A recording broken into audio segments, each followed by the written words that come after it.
হুজুর বলছে 50,000 টাকা দেওয়ার মতো কোন আল্লাহর ওলি আছেন নাকি, আমি দোয়া করে দেব।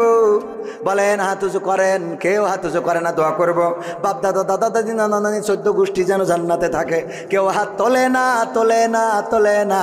এবার হুজুরির হয়ে গেছে রাগ, সুর দিয়ে বাদ দিয়ে এবার চিল্লাইনো শুরু করে দিয়েছে। 50,000 টাকা দেওয়ার মতো এই ধোপা খোলায় একজনও নাই, হাত উঁচু করেন। মানে ঘুমেতে উঠে হাত উঁচু করেন শুনে, ধমক শুনে হাত উঁচু করে বসে আছে। বলছে নাম কি? ওবায়দুল কাদের। আল্লাহ ওবায়দুল কাদের 50,000 টাকা করলো দান, তুমি বাড়িয়ে দাও, সম্মান নিয়ে খায়াত দাও। পিতামাতা দাদা দাদি নানা নানি 14 গোষ্ঠী যারা কবরে আছে ক্ষমা করে জান্নাত দিয়ে দাও। ও তো বলছে আল্লাহ কাল বিড়ি না খালি তো হাগাও হবে না, অথচ সেইটা কিনার টাকাও নেই। 50,000 টাকা দোয়া আমি কানে রাখবো। 50,000 টাকা দোয়া করে দিলে মার খাওয়ার ভয়তে কিছু বলে নাই। পরের দিন জুম্মার দিন আমার খতিব ডাক্তার, আমার খতিব জনাব মাওলানা শফিকুর রহমান স্যার, ওনার কাছে যে বলছে হুজুর গো বিপদে তো পড়েছি, একটু ফতোয়া দিতে হবে। কি ফতোয়া? ওই যে মাহফিল হচ্ছিল ধূপ খোলায় না ধূপা খোলায়, আমি ওখানে ধূপা খোলায় ওখানে 50,000 টাকার জন্য হুজুর কালেকশন করছিল। আমি হঠাৎ করে ঘুমায় পড়িলাম, খেয়াল করিনি। হুজুর যখন বলেছে হাত উঁচু করেন, আমি উঠে পরে হাত উঁচু করেছি, কিন্তু তার আগে বলেছে 50,000 টাকা কিনা দেবেন, হাত উঁচু করেন। আগের লাইন ঘুমের মধ্যে চলে গেছে, যে উঠে দেখি হাত উঁচু করার শব্দ। হাত উঁচু করেছি, হুজুর দোয়া করে দেশ 50,000 টাকার। এখন আমার তো বিড়ি কেনার টাকাও নেই, হুজুর এখন আমি করবোটা কি? বলছে অসুবিধে নেই, টাকা না থাকলে দেবেন, কিন্তু ওটা তো ভুলক্রমে হয়ে গেছে। কয় সেটা তো আমিও জানি, ও হাদিস আমার পড়া আছে, কিন্তু আমার ভয় হইলো। হুজুর দোয়া করেছে আল্লাহ ওর মা বাপ দাদা দাদি নানা নানি 14 গোষ্ঠী যারা যারা কবরে আছে আল্লাহ জান্নাত দাও। এখন টাকা যদি না দিতে পারি তাহলে ওদের কি আবার ফিরোইনে জাহান্নামে রাখবে? ওদের কি আবার ফিরোইনে জাহান্নামে রাখবে কিনা? হাত উঁচু বুঝে শুনে করার দরকার আছে না নাই? কোরআনের আলোচনায় ফিরে আসি। মনে কি আছে? আল্লাহ বললেন কাবুরা মাকতান ইনদাল্লাহি আন তাকুলু মা লা তাফআলুন। আলোচনার বিষয় এটা কোনো রাজনীতির কথা না। এই আয়াতের পরিপ্রেক্ষিতে আমার কথা হলো পালাবো না, পালাবো না, পালাবে না, পালাবে না, যাই না তবু দেখা, তাদের সারা দেশটা এখন লাগে ফাঁকা ফাঁকা। আইন মন্ত্রী আটকে গেল আইনেরই ফাঁকে, দাড়ি ছাড়া দরবেশের ভণ্ড ভণ্ড লাগি। ঠিক না বেঠে? আইন মন্ত্রী আটকে গেল আইনেরই ফাঁকে, দাড়ি ছাড়া দরবেশের ভণ্ড ভণ্ড লাগে। শুনছি কত নেতা নেত্রী খাইতেছে ভাই ডান্ডা, বিচারপতি কালামানিকের ফাটিয়েছে আন্ডা। পলকের ঝলক গেল, পলকের ঝলক গেল থামিয়ে নেটের চাকা, তাদের সারা দেশটা এখন লাগে ফাঁকা ফাঁকা, ওদের সারা দেশটা এখন লাগে ফাঁকা ফাঁকা।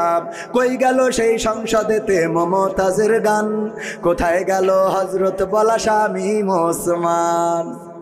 কই গেল সেই সংসদেতে মমতাজের গান, কোথায় গেল হজরত বলা শামীম ওসমান? ইনু মেনন দীপু মনি আছে কারাগারে, বাপ করিলেও পাপ কখনো ছাড়ে কি আর তারে।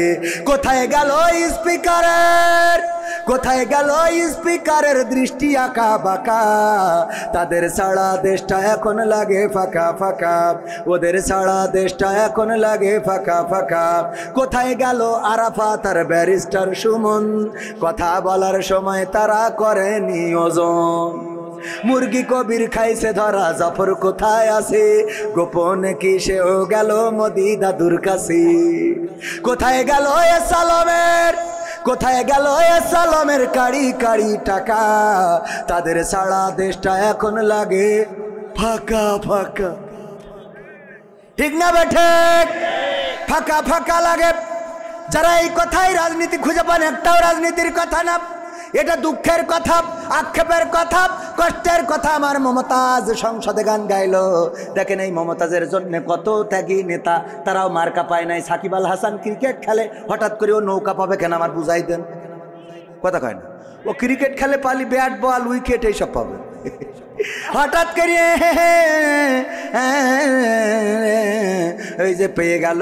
আর অমনি ওখানকার ত্যাগী নেতারা মাইনাস হয়েছে না হয় নাই? কথা কয় না, হয়েছে না হয় নাই? আমার ত্যাগের পক্ষে যারা মাইনাস হয়েছে, আপনারা তাহলে সারা জীবন দল করে করলেন কি? হঠাৎ সাকিব আল হাসান ক্রিকেট খেলতে খেলতে এসে যদিও মার্কা নিয়ে নাই, তাহলে তোরা রাজপথে থেকে লাভ ডাকি কথা কয় না। এই মমতাজ গান গাইয়ে বেড়ায়, সেই মমতাজ কি করে পেয়ে গেল? কারণ ওই সংসদে বসে তেল মার্দন করলো, নেত্রীর নামে গান গাইলো, নেতার নামে গান গাইলো। আর যখন নেত্রী চলে গেল, আমার মমতাজ আপা একটা গানও গাইলো না। আমি বললাম তুই তো মনির খানের থেকে খারাপ। মনির খান যখন ওর নায়িকা চলে গেছে, অঞ্জনা অঞ্জনা তুমি থাকলে না ভাত খেলে না, কনে গেলে তুমি ঘুমাইলে না, অঞ্জনা আছে না নাই? সব গানে অঞ্জনা। ও জানতো যে বিয়ে করার পরে আমার স্ত্রী আমারে ছাড়বে না, বলবে এত ভালো ও বাসতে রে, ক্যাসেটে ক্যাসেটে অঞ্জনা রে। ঠিক না বে ঠিক? তারপরেও সাহস নিয়ে গিয়েছে। কত বড় সাহস চিন্তা করতে হবে। আর এখনকার সময় এখনো অঞ্জনার নাম ধরে গায়। আগের সময় তো তাও সাহস করতো, ভালো কথা। কিন্তু এখনকার সময় মোট সাহস করা যাবে না, কারণ আমার মা বোনেরা এখন ডাইরেক্ট, আগে তো তাও একটু কুপাকুপি পিটোপিটি হইতো, শুনতাম স্বামীর মারে, আর এখন ডাইরেক্ট মেশিন কেটে নিয়ে হাওয়া হয়ে যাচ্ছে। ঠিক না বে ঠিক? আপনি এটা শুনুন না, উস্তাদ মানুষ, পুরা শুনুন। এই ঠিক বলছি না বে ঠিক বলছি? ডাইরেক্ট নিয়ে চলে যাবে। আমি বললাম নিয়ে যাবি কেন? তো থুয়ে যা জোড়া তালিতে যদি কাজে লাগানো যায়। শয়তান, বিপদে ফেলেছি আবার নিয়েও গেছিস কেন?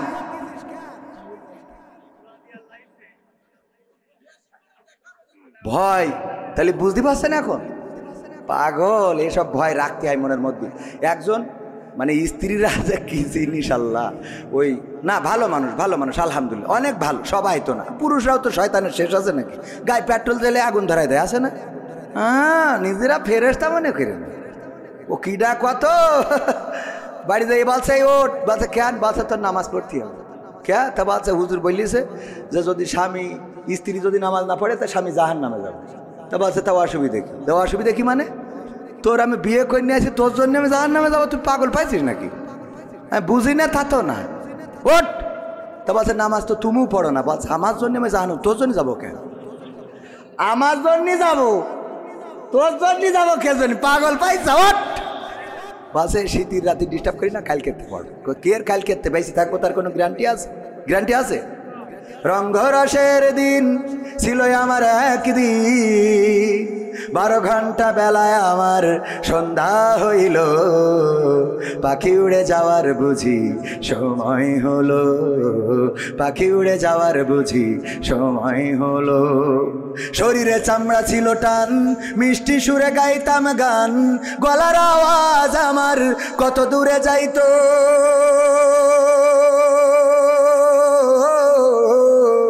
শরীরে চামড়া ছিল টান, মিষ্টি সুরে গাইতাম গান, গলার আওয়াজ আমার কত দূরে যাইতো।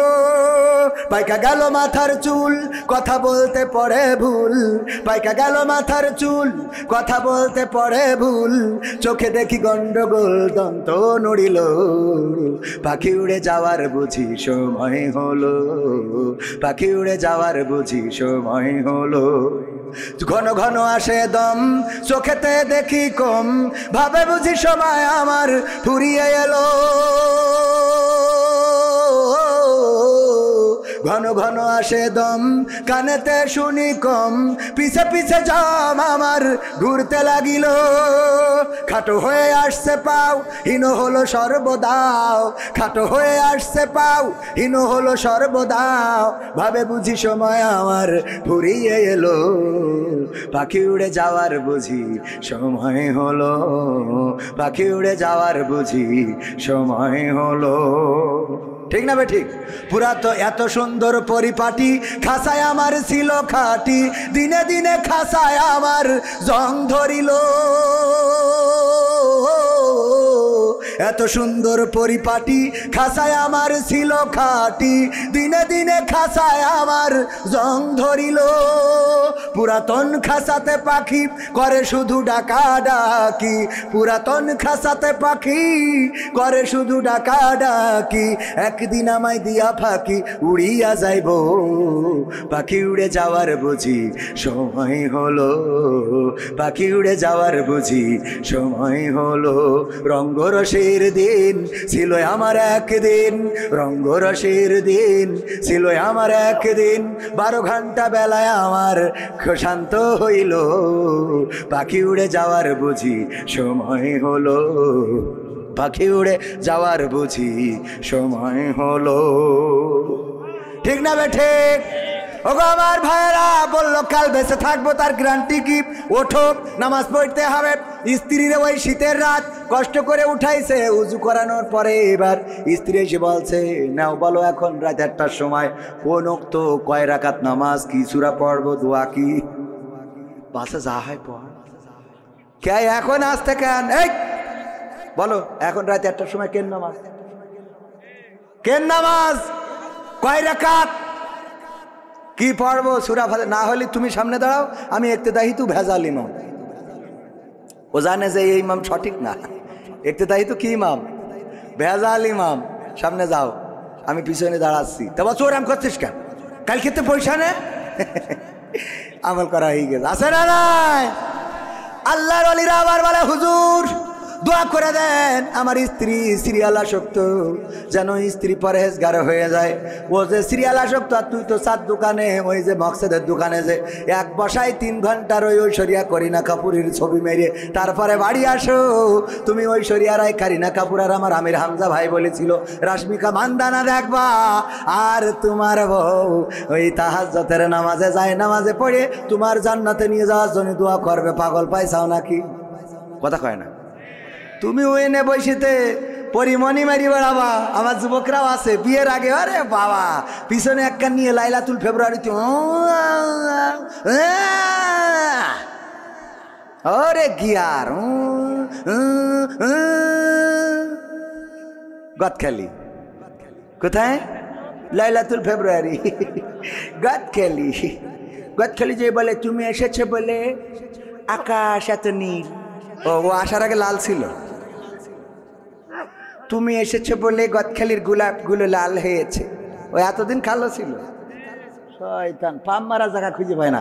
এবার বিয়ের সময় মসজিদে যায়, যে হুজুরি জুম্মার খুতবা শেষে বলে, হুজুর আপনার কাছে আইসি, আমি তো বিয়ে করার নিয়ত করেছি, তো একটা হাফেজা পাত্রী যেন পায়, একটু দোয়া করতে। তুই তাহাজ্জুদ পড়লি, ওর সাথে হাফেজা লাগবে কেন? কথা কয় না।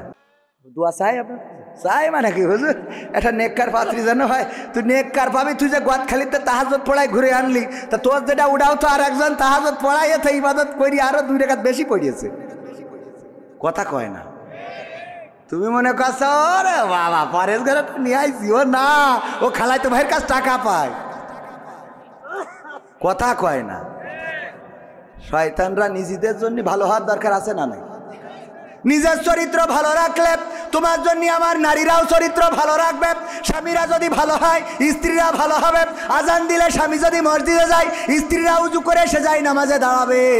আর যদি আল্লাহর ওলি সকালবেলা উঠে চোখ মুস্তি মুস্তি বুড়ি এক কান ধরাই নিয়ে চার দোকানে বসে, তাইলে তো বেকায়দাও জাত গেল বলো এ কোন আজব কারখানা, জাত গেল বলো। আমাদের আকিজ কলেজের টিচার ছিল, বলতেছে ভাই একটা দুঃখের কথা কি বলবো, আমার চাচা ছিল সমবয়সী, বিয়ে করার পরে আমার চাচি আমার চাচার কোনোদিন কিস করতো না, মানে বাংলায় বলে চুমো খাইতো না।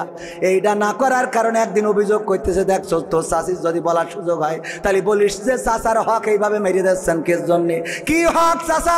বলছে দেখ সমবয়সী বলাই যায়, আমার ঠোঁট ঠোঁটের কাছে ঠোঁট নীতি দেয় এই না রে। এইবারও বলেছে চাচি গো আমার চাচা তো বন্ধুর মতো সম্পর্ক, একটা কথা একটু প্রকাশ করি বলেই ফেলাইছে, আপনার ঠোঁটের কাছে ঠোঁট নীতি দেন না, ওর ঠোঁটের কাছে আপনার ঠোঁট নেন না কেন?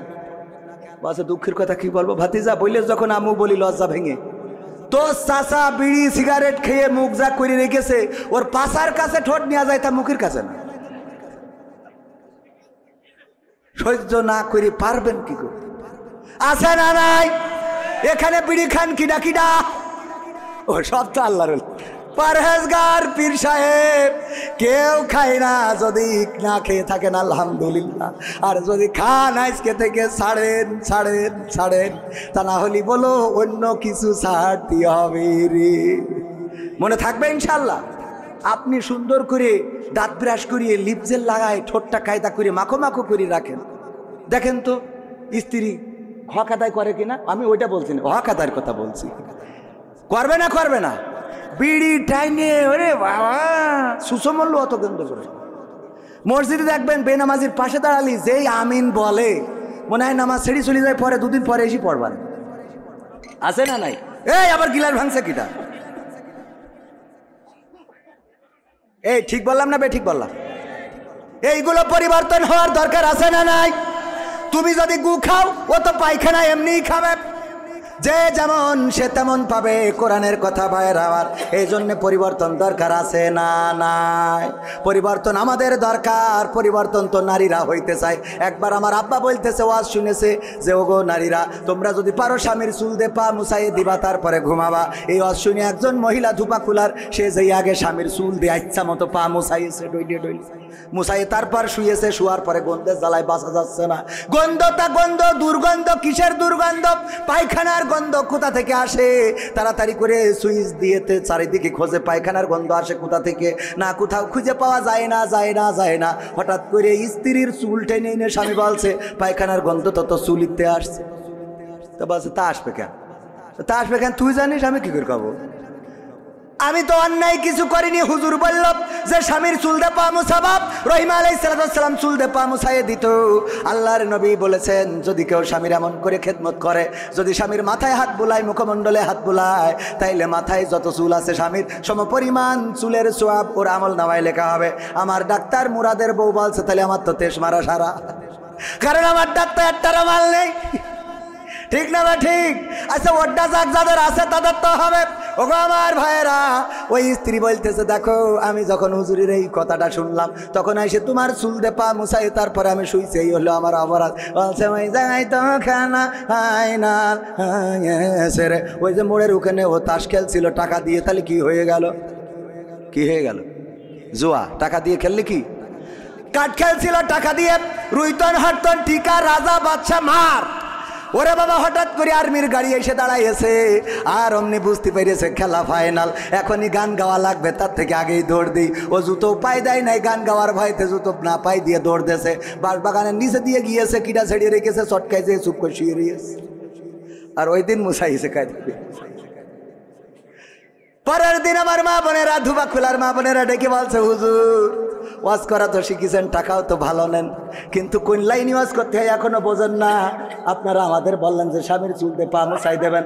আমরা তো আবুলা নারী, আমরা স্বামীর খেদমত করার জন্য চুল দিয়ে পা মুছাতে আপত্তি নেই, কিন্তু ওদের একটু বলে দেবেন যে ওই বাহাত্তারারা যেন টিউবওয়েলেতে পাটা ধুয়ে তারপর শোয়, পাটা অন্তত ধুয়ে যেন শোয়। আজকালকের ছেলেরা বই নিয়ে আর বসে না, ও বাবা গুগলে সার্চ করিয়া পড়ে। ওরে কালের মেয়েরা কোরআন হাদিস ধরে না, এখনকার মা বোনেরা কোরআন হাদিস পড়ে না, ও আল্লাহ টিকটকে ভিডিও ওরা করে। আজকালকের ছেলেরা বই নিয়ে আর বসে না, ও বাবা মোবাইলে সার্চ করিয়া পড়ে।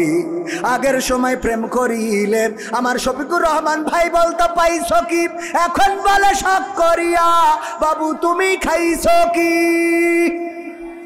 বলে না, বলে না, বাবু তুমি কি খেয়েছ? না খেলে খেয়ে তারপরে ঘুমায়, টেক কেয়ার, টেক কেয়ার। আরে বাবা, কলা দেননি, বুড়ো দাঁড়িয়ে গেছে বাবু, আছে না নাই? আগের সময় প্রেম করিলে আমার মুরব্বীরা বলতো পাইছো কি, এখন বলে শখ করিয়া বাবু তুমি খাইছো কি? লজ্জা শরম নাই, আইলাম কোন জামানাই, লজ্জা শরম নাই, আইলাম কোন জামানাই, ভবিষ্যৎ দেখি অন্ধকারে। আজকালকের ছেলেরা বই নিয়ে আর বসে না, ও বাবা গুগলে সার্চ করিয়া পড়ে। নতুন করে হয়েছে চালু এখন আবার কোন ট্রেন্ড, পরিচয় করাই দেখি এই আমার গার্লফ্রেন্ড, আছে না নাই?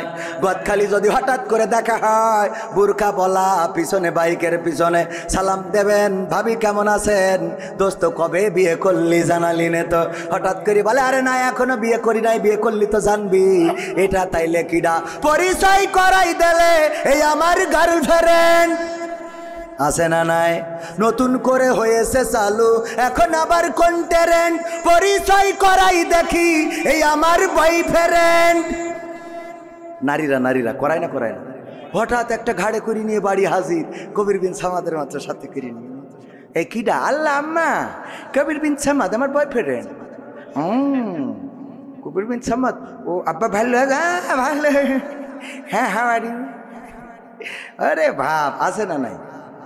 এইবার 3-4 বছর ধরে লাইন মেরে ও কয় যে, ওর মা কয়, দেখো তোমার ছেলেটা কি বলে যে ওর আব্বা তো তোর মতো গান জুইটে তো মানে নিত না, তাই এক কাজ কর, তুই আমার মায়ের নিয়ে চলি যা, আমি এদিক ট্যাকেল দুবানে। আর মায়ের বলে তুই ওর নিয়েতে যা, কাজী অফিস থেকে পাল্লি পড়িনিস আর না পারলি সে যা এখানে, তুই যা, আমি তোর আব্বা দেখ পানে বইলিতে পাঠাই দিয়ে। এইবার যেই আব্বা বাড়ি ফিরে আসে ঢাকার যশোর শহরের থেকে, ওরে অভিনয়! ও আল্লাহ, তুমি কি জন্ম দিছাও, আমার মুখী চুন কালি লাগায়ে এ চলে গেল রে। ও আল্লাহ আল্লাহ, শয়তান!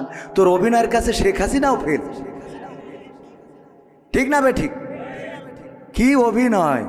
ও বলো পাঠাই দিলে যে তোর মতো গান জুইটের সাথে দেবে না, তুই আগে নিয়ে হাট, কবির বিন সামাদ নিয়ে যা, যা হয় আমি ট্যাকেল দুবান। ওর বুদ্ধি আছে। ওরে বাবা, শব্দর স্বামীর কি জন্ম দিছাও, কি জন্ম দিছাও, আমার বাপ দাদার 14 পুরুষই এমন কিছু ঘটিনি রে। ও আল্লাহ আল্লাহ, ওর বাপ দাদা শুধু 14 পুরুষই ঘটিনি, ও যে কোন জায়গার পানি খেয়েছো আল্লাহ জানে। হ্যাঁ হ্যাঁ হ্যাঁ, ঠিক আছে। ওরে বাবা রে, এরা মনে করছে খালি শুধু এর ভয়, মনে করছে আমি রাজনীতির কথা বলবো। রাজনীতির কথা বলবো কেন? আমি কথা কয় না, রাজনীতির কথা বলার কোনো দরকার আছে? যা বলবো কোরআন হাদিসের আঙ্গিকে আছে। আমি প্রায়ই বলি, যদি মুসার কথা বলেন তাই এমনি ফেরাউন আসবে, কথা কয় না। যদি আপনি নমরুদের কথা বলেন, ধর ইব্রাহিমের কথা বলেন, তা নমরুদ আসবে। বিশ্বনবীর কথা বললি আবু জাহেল। তো কোরআনের এই সমসাময়িক সময়ে যদি কথা বলি আর শফিকুর রহমান যদি বাধা দেয়, তো তার নাম বলতে হবে না, কথা কয় না। অনেকেই মনে করে এটা নো, আরে বোঝেন না, খালি ভালো করে বুঝে। আমি এসব আপনারা বলছেন আমি 12টার মধ্যে শেষ করবো, আর আধা ঘন্টা থাকা যাবে না? ইনশাল্লাহ থাকা যাবে কি না? কথা আমি এই জন্য এলাকায় দাওয়াত নিচ্ছি, খালি কই হুজুর এই বলেন না ওই বলেন। আমার আওয়ামী লীগরা তোমার কাছের লোক, এরা বিশ্বাস করে না। আপনাদের মনে হয় না? আমি তো বলেছি কি, মুসলমানে মুসলমানে দ্বন্দ্ব করা চলবে না, সীসা ঢালা প্রাচীর হবে কখনো তা টলবে না। মুসলমানে মুসলমানে দ্বন্দ্ব করা চলবে না, সীসা ঢালা প্রাচীর হবে কখনো তা টলবে না। তবেই শান্তি পাবে, অশান্তি দূর হবে, তবেই শান্তি পাবে, অশান্তি দূর হবে। কেউ আর মুসলমানের বাজে কথা বলবে না, মুসলমানে মুসলমানে দ্বন্দ্ব করা চলবে না, সীসা ঢালা প্রাচীর হবে কখনো তা টলবে না। কে আওয়ামী, কে বিএনপি, কে জামাত ইসলাম, এটা আমাদের নয় পরিচয়, মুসলিম মোর নাম।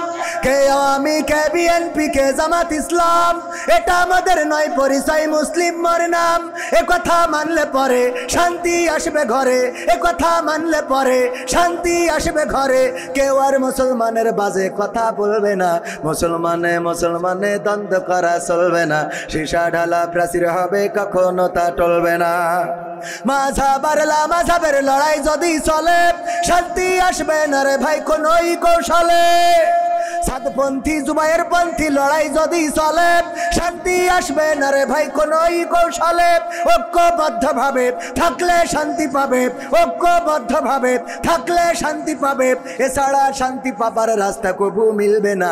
মুসলমানে মুসলমানে দ্বন্দ্ব করা চলবে না, সীসা ঢালা প্রাচীর হবে কখনো তা টলবে, টলা যাবে। মুসলমান ঐক্যবদ্ধ থাকতে হবে। কেন থাকতে হবে?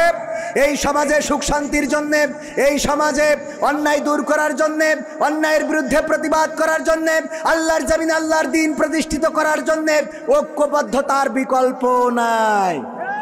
জামাত ইসলাম যদি মনে করে নিজেদের ভোট নিয়ে ক্ষমতায় যাবে, ভোট তো হলো জামাত ইসলামের 25%। কয় পার্সেন্ট? আওয়ামী লীগ বিএনপির 35 করি প্রায় 70%। আর আদার্স দলের আছে 5%, তাহলে জামাত ইসলামের যদি পাশ করতে হয় তাহলে আওয়ামী লীগ বিএনপি অন্যান্য দল থেকে আরও অন্তত 20% ভোট আসার দরকার আছে না নাই? তো এই ভোট যদি আসতে হয় তাহলে অবশ্যই তাদের তো রাগ করি যদি সব বের করি দাদার দেশে পাঠাই দিতে হবে। যে কটা পাঠাই দিয়ে 2-1টা পাঠায়নি এমনি চলে গেছে। নিজেদের দেশ না থেকে চলে গেলি, কেউ যদি রাগ করে বাড়িতে চলে যায় তা করবোটা কি? কথা কয় না, মনের অভিমানে চলে গেছে। আমরা কিন্তু আসলে এই দেখেন আছে না, সবাই মিলেমিশে থাকাটাই দরকার। তবে দেশে অন্যায় হচ্ছে, জুলুম হচ্ছে। ওই যে আমরা দেখেছি লঞ্চের মধ্যে বালুবাহী বা পণ্যবাহী সারবাহী লঞ্চের 7 জনকে হত্যা করা হয়েছে। এখন হত্যা যেন একদম মামুলি ব্যাপার হয়ে দাঁড়িয়েছে। আওয়ামী সরকার ক্ষমতায় থাকতেও মোটামুটি জবাবদিহিতা ছিল, কিন্তু এখন যেন অপরাধের কোনো জবাবদিহিতা নাই। আপনারা একমত নাও হতে পারেন, না হইলেও করার কিছু নেই, অন্যায়ের বিরুদ্ধে বলবো। তাতে যদি এই সরকার আবার ধরে নিয়ে যায় তাও অসুবিধা। কথা ঠিক না বে ঠিক? তো ভয় পাই না, কেন পাই না? আগের সরকার তাহাজ্জুদ পড়ি ভোট নিয়েও থাকতে পারি না, এরা তো নামাজই পড়ে না। ঠিক না বে ঠিক? সুতরাং ভয়ের কোনো কারণ আছে? এই 7 জনকে কেন হত্যা করা হলো, এই তথ্য উদ্ঘাটন করা রাষ্ট্রের দাবি। যারা হত্যা করেছে অন্যায়ভাবে, আমরা দেখেছি ওই লঞ্চের ক্যাপ্টেন, তার মেয়ের বিবাহ আছে, বিবাহ অনুষ্ঠান হবে, কিন্তু মেয়ের বিবাহে থাকতে পারে নাই। অনেকের সংসার, পরিবার, সন্তান আছে যাদেরকে অন্যায়ভাবে হত্যা করা হলো। কেন হত্যা করা হলো, কিভাবে হত্যা করা হলো, এটা অবশ্যই অতি দ্রুত তদন্ত করে তাদেরকে শাস্তির আওতায় আনার দরকার আছে না নাই? তাদেরকে শাস্তির আওতায় না আনলে এইভাবে হত্যাকাণ্ড বাড়তেই থাকবে, বলেন ঠিক কিনা? এরপরে আমার ব্রাহ্মণবাড়িয়া মানেই তো কুপাকুপির একটা জেলা। ছোটোখাটো বিষয় নিয়ে দাবল্লভ নিয়ে আগের মতো লড়াই করে, যদিও ব্রাহ্মণবাড়িয়ায় অনেক ভালো মানুষও আছেন আলহামদুলিল্লাহ। এই ব্রাহ্মণবাড়িয়ায় আজকেও যে ঘটনা ঘটেছে, যে একজন যুবলীগের নেতার সন্তান, সে প্রত্যেকটা একটা ঘরে দেহ মাথাবিহীন লাশকে গর্তের মধ্যে ঢুকায়ে পুড়াচ্ছিল। রাজহাঁস খুঁজতে যেয়ে ওখানে যখন ধোঁয়া দেখেছে, জিজ্ঞেস করেছে কিসের ধোঁয়া, বলেছে পাতা পুড়াচ্ছি। কয় কিসের পাতা একটু দেখতে চায়, দেখতে দেয় নাই, মারার হুমকি দিয়েছে। পরে গ্রামবাসী একসাথে হয়ে সেখানে যাওয়ার চেষ্টা করেছে, বাধা দিয়েছে, পুলিশকে খবর দিয়েছে, যে দেখে একটি মাথাবিহীন লাশ পুড়ানো হচ্ছে গর্তের মধ্যে ঢুকিয়ে। এই লাশ পুড়ানোর যে অপরাধ এবং এই লাশটাকে পুড়ানো হচ্ছে, এটা জাহিলি সমাজকেও হার মানায়, বলেন ঠিক কিনা? এমনকি ওই মাথাটা পরবর্তীতে পুকুরে খুঁজে পাওয়া গেছে। মাথাটা একটা 50 বছর বয়সী নারীর। এই নারীকে ফজরের সময় ডেকে নিয়ে কী কারণে হত্যা করা হয়েছে এখনো পর্যন্ত সাংবাদিকরা জানাতে পারে নাই, তবে হয়তোবা জানাতে পারবে এবং জানানো উচিত। এই হত্যাটা যদি অন্যায়ভাবে হয়ে থাকে, যদি না অবশ্যই অন্যায়ভাবে হয়েছে, সেই হত্যার বিরুদ্ধে সোচ্চার হওয়া শুধু নয়, বরং অপরাধীদের দৃষ্টান্তমূলক শাস্তির দরকার আছে না নাই? মুক্তিযোদ্ধাকে লাঞ্ছিত করা হয়েছে কোথায় জানেন কি না? 14 গ্রামে। কোথায়?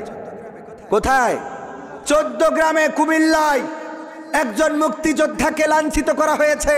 আমি বলেছি মুক্তিযোদ্ধা হিসাবে তার লাঞ্ছিত করার অপরাধ, এটা অবশ্যই অপরাধের মধ্যে পড়ে। সুতরাং যারা জড়িত আছে আজকে গ্রেপ্তার করা হয়েছে, আমরা দৃষ্টান্তমূলক শাস্তি দাবি করছি। কিন্তু তিনি 9টা হত্যা মামলার আসামি। এই 9টা হত্যা মামলা মুক্তিযুদ্ধ হইলেই পার পেয়ে যাবে না। কথা কয় না? সাদেক হোসেন খোকাকে যখন রক্তাক্ত করা হয়েছিল, তখন এই বীর পুরুষ, এই গেরিলা যুদ্ধের অন্যতম প্রধান, তার পক্ষে কথা বলার মতো সুশীল সমাজ পাওয়া যায় নাই। যখন আমার আলেমদের হাতে হাত কড়া লাগানো হয়েছিল, তখন কথা বলার মতো মানুষ পাওয়া যায় নাই। যখন মামুনুল হককে গ্রেপ্তার করে সুজা মানুষকে কুজা করে দেওয়া হয়েছিল, তখন কথা বলার লোক পাওয়া যায় নাই। যখন আমির হামজাকে হাতে হাত কড়া পরিয়ে জেলখানায় রেখেছিল, তখন কথা বলার মতো সুশীল পাওয়া যায় নাই। আর যখন চুন থেকে পান খসে বা পান থেকে চুন খসে, তখন অমনি সুশীলরা জেগে ওঠে। আমার সুশীলরা যখন ছাত্রদের হত্যা করে ট্রাকের মধ্যে ভরে পেট্রোল ঢেলে আগুন জ্বালিয়ে পুড়িয়েছিল, হাত পা দেখে চিনার উপায় নাই যে লাশটা কার। এই লাশগুলো নিয়ে কথা বলার মতো সুশীল পাওয়া, কথা কয় না? আপনি সুশীল আমি মানলাম, কিন্তু যখন ওই যে সুশীল কেমন, এক দারোগা থানা কামাই করেছে আগের সময়, তখন থানা কামাই করলি দারোগা বা তাদের যে উপরের কর্মকর্তা থাকে, ও বেদ দিয়ে পিটাইতো। তো এই জন্যই জানে যে পিটাবে, পিছনে বস্তা বাইন্ধে নিয়ে তারপরে গেছে যে পিঠান যা দেবে বস্তার পরে। তো এখন যেই বলছে স্যার আমি তো একটু বউ নিয়ে পিকনিক করতে গেছিলাম, তো এই জন্য দেরি হয়ে গেছে। কয় তোর 100 বেত্রাঘাত। বললি বেত মারা শুরু করিস, ও তো জানে অসুবিধে নেই। ও বাস্তা বেঁধে নিয়ে গেছে 2-3টে, হয়েছে সালার বাস্তা। ওই নিয়ে এখন এই বাস্তা তো বেঁধেস কায়দা করি, এখন যেই একটু সাইড সুইডি পড়ে, যেই উপরে পড়ে কয় স্যার একটু নিচে করি মারেন স্যার। এবার যেই নিচে পড়ে কয় স্যার একটু করি উঁচু করিয়ে মারেন স্যার, স্যার একটু ডানির দিকে চাপাই মারেন স্যার, স্যার একটু বাদ দিক, মানে ওর বাস্তার পরে পড়তে হবে। কথা কি বোঝা গেছে? কথা বোঝেননি? তো আমাদের কাজ হইলো বাস্তার পরে পড়া লাগবে। হুজুর ডানি বলেন, বাই বলেন, বাই বলেন, হ্যাঁ। আমার কথা হইলো বাস্তার পরে পড়লে হবে না। সুশীল হলি কায়দা মতো সব জায়গায় সুশীলগিরি দেখাইতে হবে। সুশীলগিরি সব জায়গায় দেখাই না বলে এই সমাজের অপরাধ কমছে না, বলেন ঠিক কিনা? আমরা তারা যারা জুলুমের বিরুদ্ধে প্রতিবাদ করি, নাটোরে মন্দিরে হামলা হয়েছে, বলা হচ্ছে যে ডাকাতরা ছিনতাই করতে যে হামলা করেছে একজন, সেখানে থাকা প্রতিবন্ধী মানুষ বা মানসিক চাহিদা সম্পন্ন মানুষ, তাকে হত্যা করা হয়েছে। আমি ব্যক্তিগতভাবে তার বিচার চেয়েছি এবং এটার বিচার করতেই হবে, বলেন ঠিক কিনা? কারণ আমার দেশে মন্দিরে হামলা হবে এটা আমরা মানব না। আমাদের ইসলাম এটা শেখায় নাই, আমাদের রাসূল এটা শেখায় নাই, আমাদের ধর্ম এটা বলে না। বরং আমাদের ধর্ম বলেছে যার ধর্ম সে তার কর্ম করবে, এতে কোনো আপত্তি। আমরা দাওয়াত দিতে পারি কিন্তু তাদের উপরে জুলুম করতে পারি না। আমরা তাদের কাছে দাওয়াত নিয়ে যেতে পারি কিন্তু বাধ্য করতে পারি, এটার নাম ইসলাম।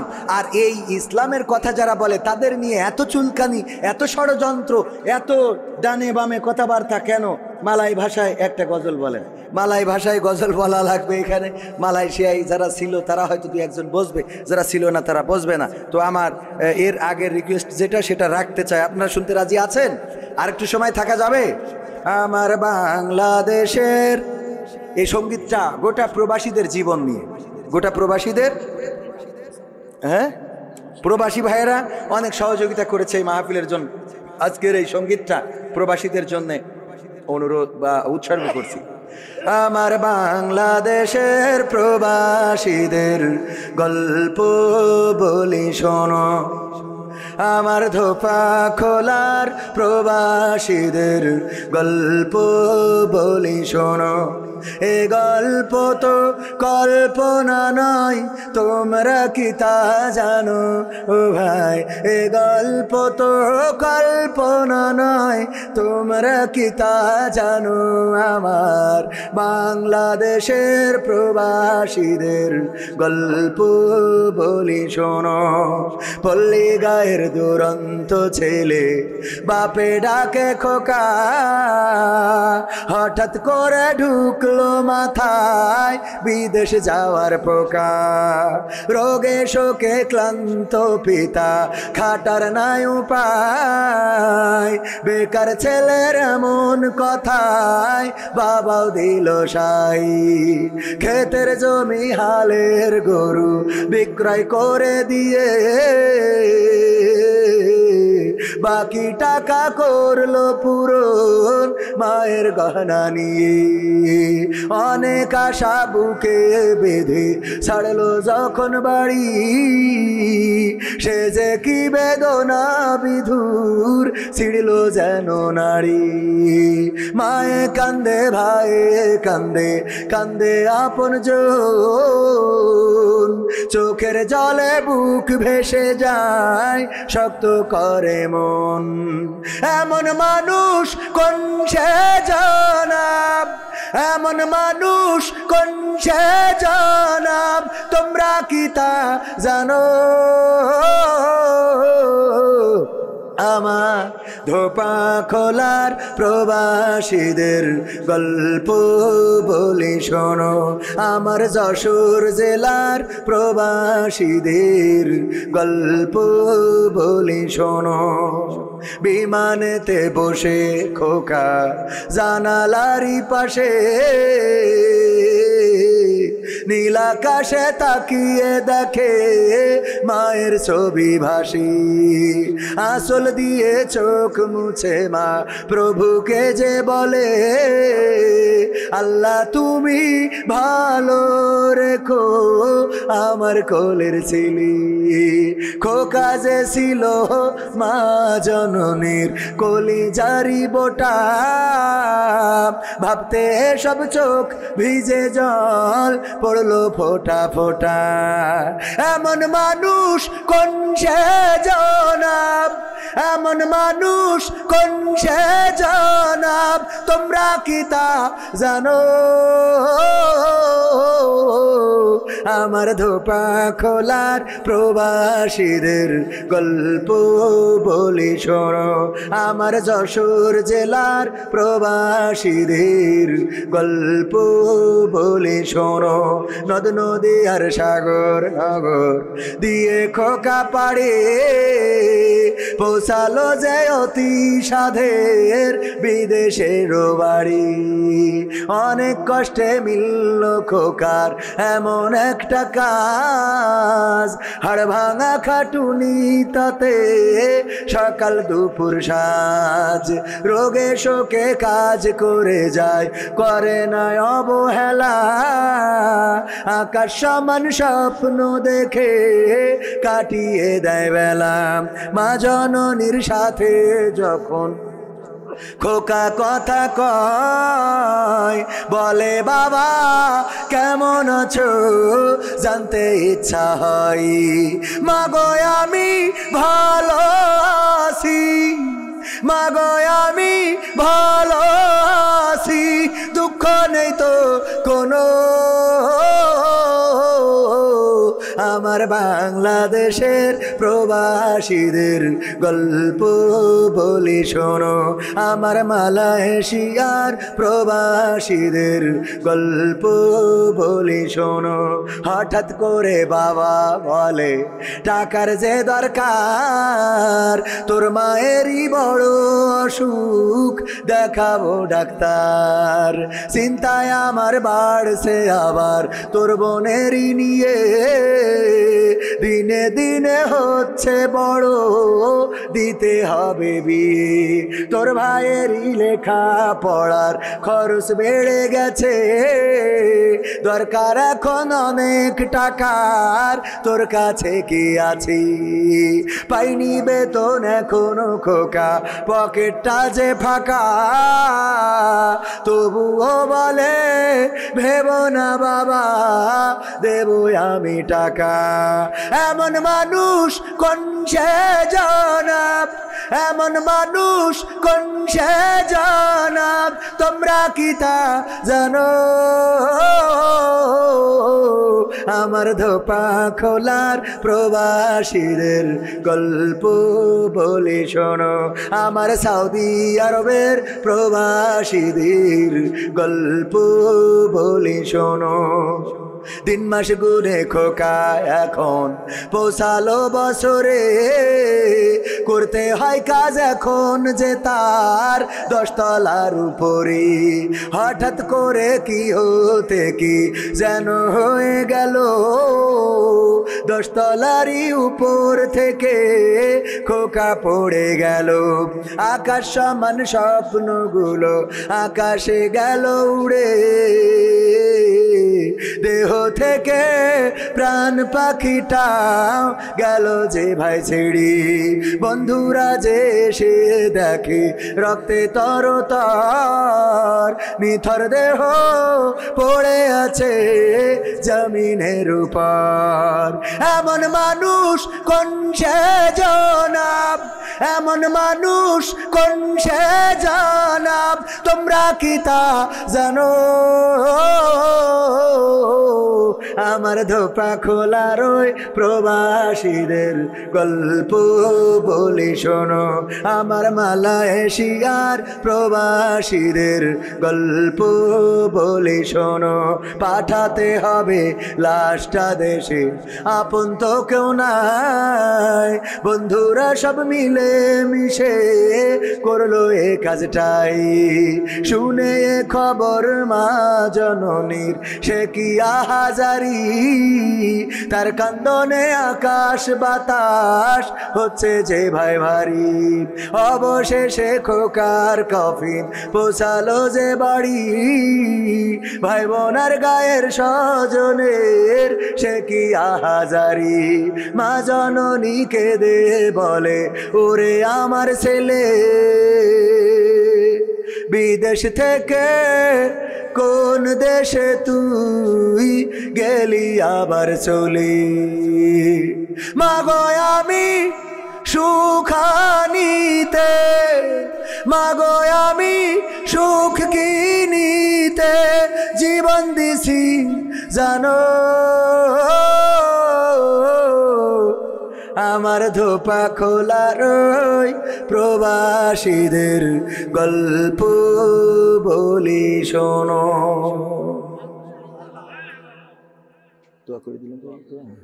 আলহামদুলিল্লাহি রাব্বিল আলামিন।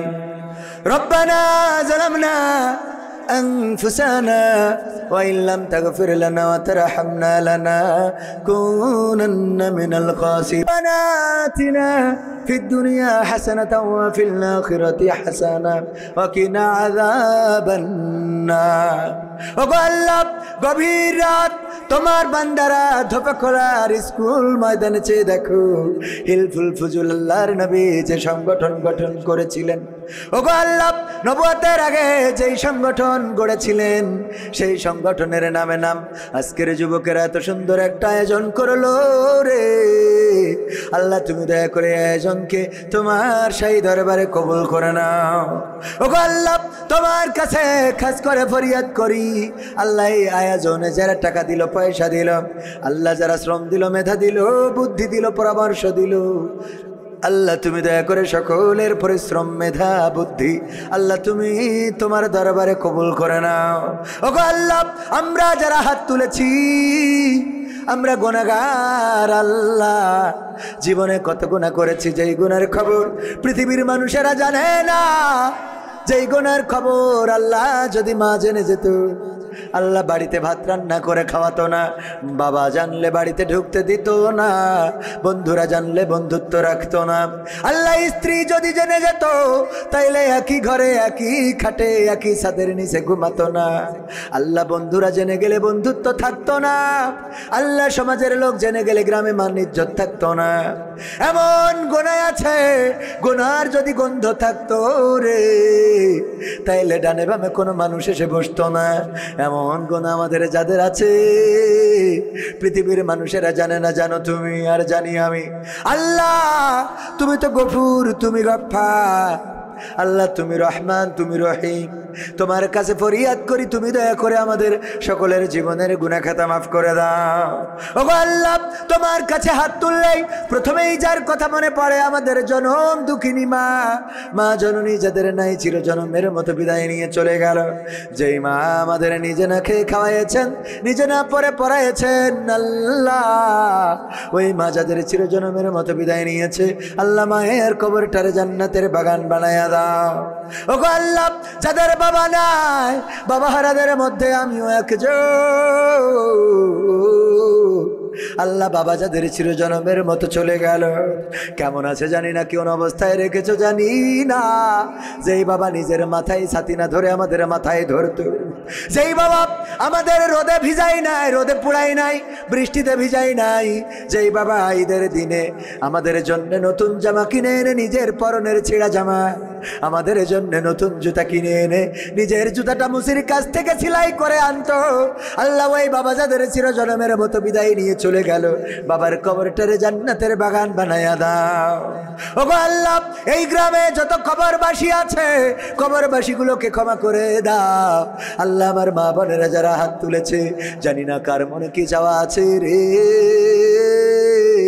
আল্লাহ আমার মা বোনদের পর্দা করে চলার তৌফিক দান করে দাও আল্লাহ, খারাপ পথ থেকে ফিরিয়ে রাখো আল্লাহ, তুমি দয়া করে স্বামীর হক আদায় করার তৌফিক দান করে দাও আল্লাহ, দাম্পত্য জীবনে সুখ শান্তি দিয়ে দাও আল্লাহ, নিঃসন্তানীকে সন্তান দান করে দাও আল্লাহ, অবিবাহিত কোন যুবতী যদি থাকে গো একটা নেককার পাত্রের ব্যবস্থা করে দাও ও আল্লাহ, আমার মা বোনেরা যারা অসুস্থ আছে, স্বামীকে বলতে পারে না, বাবাকে বলতে পারে না, অর্থের কথা চিন্তা করে, অভাবের কথা চিন্তা করে আল্লাহ বলে না আল্লাহ, এমন মা বোন যারা হাত তুলেছে তুমি দয়া করে তাদের সুস্থতা দান করে দাও ও আল্লাহ, আমার সাথে যারা হাত তুলেছে ঋণগ্রস্ত মানুষের ঋণ পরিশোধের ব্যবস্থা করে দাও, অভাবগ্রস্তের অভাব দূর করে দাও আল্লাহ, তোমার কাছে খাস করে ফরিয়াদ করি তুমি দয়া করে সবাইকে আয় রুজিতে বারাকা দান করে দাও ও আল্লাহ, এই যশোরবাসীকে কবুল করে নাও আল্লাহ, এই মাহফিলে প্রবাসীরা বড় ভূমিকা রেখেছে আল্লাহ, প্রবাসে যারা যায় বড় আশা নিয়ে যায়, স্বপ্ন নিয়ে যায় আল্লাহ, আবার আনন্দ নিয়ে দেশে ফেরার স্বপ্ন তারা বুকে লালন করে, কিন্তু যদি তুমি ডাক দিয়ে নাও, তুমি যদি ওই প্রবাসে অসুস্থতা দাও, মুসিবত দাও আল্লাহ, দেখার মতো তেমন কেউ থাকে না। তোমার কাছে খাস করে ফরিয়াদ করি আজকের এই মাহফিলে যত প্রবাসী ভূমিকা রেখেছে, যারা টাকা দিয়েছে, অর্থ দিয়েছে, পয়সা দিয়েছে আল্লাহ, তুমি সকল প্রবাসীকে নেখায়াত দান করে দাও আল্লাহ, মুসিবতগুলো দূর করে দাও আল্লাহ, প্রবাসে মরণ দিও না, রোগ দিও না, শোক দিও না আল্লাহ, যেইভাবে বাংলাদেশ থেকে গিয়েছে আবার মায়ের কোলে তুমি তাদেরকে ফিরায় এনে দিও ওগো আল্লাহ, আমার দেশের আলেমদের ঐক্যবদ্ধ থাকার তৌফিক দান করে দাও আল্লাহ, তাবলিগ জামাতের যে বিভেদ আছে দূর করে দাও আল্লাহ, এই দেশে খুন খারাপি, হত্যা, ধর্ষণ, রাহাজানি যা কিছু হচ্ছে আল্লাহ, তুমি তোমার কুদরত দিয়ে থামিয়ে দাও আল্লাহ, তোমার জমিনে তোমার দিন বাস্তবায়ন করার তৌফিক আমাদের দান করে দাও ওগো আল্লাহ, তোমার কাছে খাস করে ফরিয়াদ করি কোরআনের পাখি আল্লামা দিলওয়ার হুসাইন সাইদি সহ 24-এর আন্দোলনে, 71-এ, 1952-তে যারা শহীদ হয়েছে, দেশের জন্য রক্ত দিয়েছে আল্লাহ, তুমি দয়া করে সকলের রক্তের উত্তম প্রতিদান দান করে দাও ওগো আল্লাহ, তোমার কাছে খাস করে দোয়া চাই আমার সবুজ ভাই সারাটা দিন রাত পরিশ্রম করে বেড়ায় আল্লাহ রব্বুল আলামিন তুমি তাকে কবুল করে নাও আল্লাহ, তুমি তার ইউটিউবটাকে কবুল করো, এমনিভাবে যত ইউটিউবার এসেছে আল্লাহ, তুমি দয়া করে তাদের আয় রুজিতে বারাকা দান করে দাও ওগো আল্লাহ, দিন প্রচারে যারা ভূমিকা রাখে তুমি তাদের মুসিবত দিও না, রাতের চলাচল নিরাপদ করে দাও আল্লাহ, চ্যানেলগুলোকে তুমি কবুল করে নাও আল্লাহ, যেন ইনসাফের সাথে ন্যায়ের সাথে চ্যানেল চালাতে পারে সেই তৌফিক তুমি দান করে দাও ওগো আল্লাহ, যেন সৎ এবং স্বচ্ছ পথে যেন থাকতে পারে তৌফিক দান করে দাও। তোমার কাছে আখেরি ফরিয়াদ, মালাকুল মাউত কবে আসবে জানি না,